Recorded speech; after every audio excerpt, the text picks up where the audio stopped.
आप देख रहे हैं विन न्यूज। चैनल को लाइक और सब्सक्राइब करें। लगभग 2 लाख की आबादी के सभी पीड़ित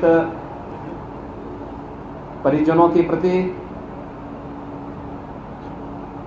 राहत सामग्री की समीक्षा करने, राहत और बचाव कार्यों की समीक्षा करने और उनके प्रति अपनी संवेदना व्यक्त करने के लिए मैं आज सुबह से ही जनपद सिद्धार्थनगर के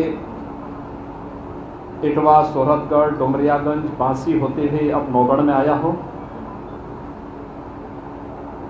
मुख्य रूप से राप्ती, बूढ़ी राप्ती, बाणगंगा, कूड़ा आदि नदियों के कारण यहाँ पर बाढ़ आई है या जल भराव की भीषण समस्या खड़ी हुई है। विगत 15 दिनों से लगातार बारिश के कारण और नेपाल में भी भारी बारिश के कारण नेपाल से सटे हुए पूर्वी उत्तर प्रदेश के इन सभी जनपदों में बाढ़ की विभीषिका का सामना करना पड़ रहा है। माननीय जनप्रतिनिधियों के मार्गदर्शन में स्थानीय प्रशासन, जिला प्रशासन युद्ध स्तर पर बचाव और राहत कार्यों के लिए कार्य कर रहा है। हर पीड़ित परिवार को पर्याप्त मात्रा में खाद्यान्न मिल सके, हर प्रभावित गांव में नाव की व्यवस्था ग्राम पंचायत की ओर से या नगर निकाय की ओर से, एनडीआरएफ, एसडीआरएफ और पीएससी की फ्लड यूनिट को भी पर्याप्त मात्रा में हर एक जनपद में डिप्लॉय किया गया है। कंट्रोल रूम के माध्यम से एक एक गतिविधि पर नजर रखने के साथ साथ बाढ़ चौकियों के माध्यम से हर पीड़ित परिवार को समय से राहत पहुंचाने, बाढ़ से बचाव करने के सभी उपाय किए जा रहे हैं। हम लोगों ने पहले से ही इस बारे में प्रशासन को निर्देश दिया है कि बचाव और राहत कार्य में किसी प्रकार की कोई कोताही नहीं होनी चाहिए। पर्याप्त मात्रा में धनराशि और संसाधन हर एक जिला को उपलब्ध कराए गए हैं। राहत के लिए हर एक प्रभावित परिवार को 10 किलो चावल, 10 किलो आटा, 10 किलो आलू, 5 किलो लाई चना, 2 किलो दाल, रिफाइंड ऑयल के साथ साथ मिर्च, मसाला, नमक, देसलाई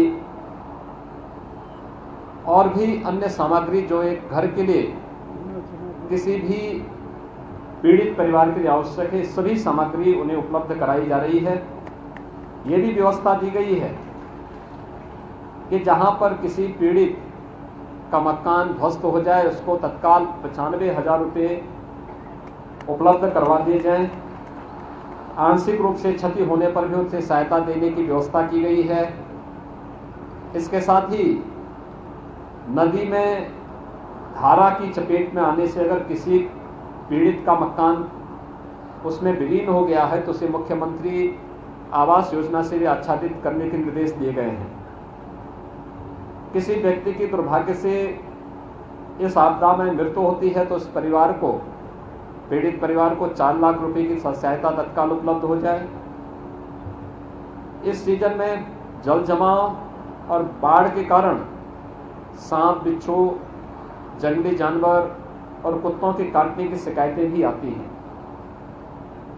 हर एक जनपद में पर्याप्त मात्रा में एंटी स्नेक वेनम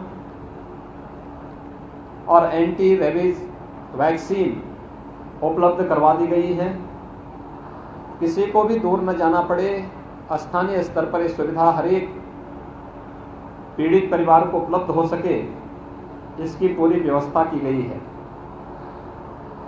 पेयजल के लिए आवश्यक है शुद्ध पेयजल की आपूर्ति की जाए। अगर शुद्ध पेयजल की आपूर्ति में कहीं कोई बाधा है तो क्लोरीन की टैबलेट सभी पीड़ित परिवारों को उपलब्ध करवा दी जाए, प्रभावित परिवारों को उपलब्ध करवाएं। इसके स्पष्ट निर्देश स्वास्थ्य विभाग को दिए गए हैं और युद्ध स्तर पर स्वास्थ्य विभाग इस कार्य को कर रहा है।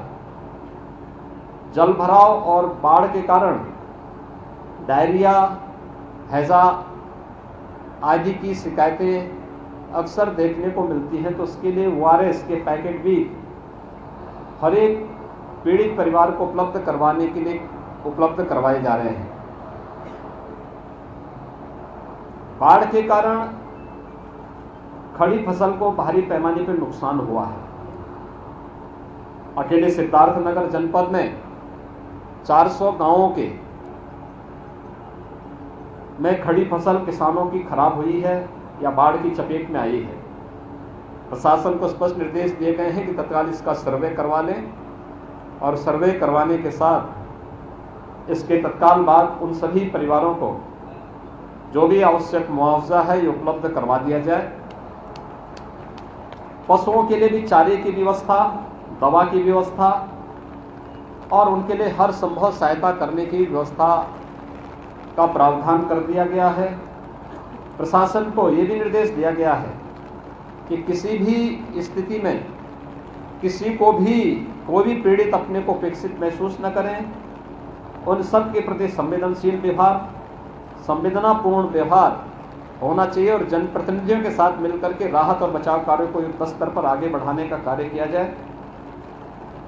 जनपद में इस बार विगत कई दशकों के बाद इतना भारी पैमाने पे पानी आया है, यानी बरसात का पानी, बाढ़ का पानी इतने बड़े भारी पैमाने पर, क्योंकि हर नदी डेंजर लेवल से अपना काफ़ी ऊपर तक पहुंच चुकी थी।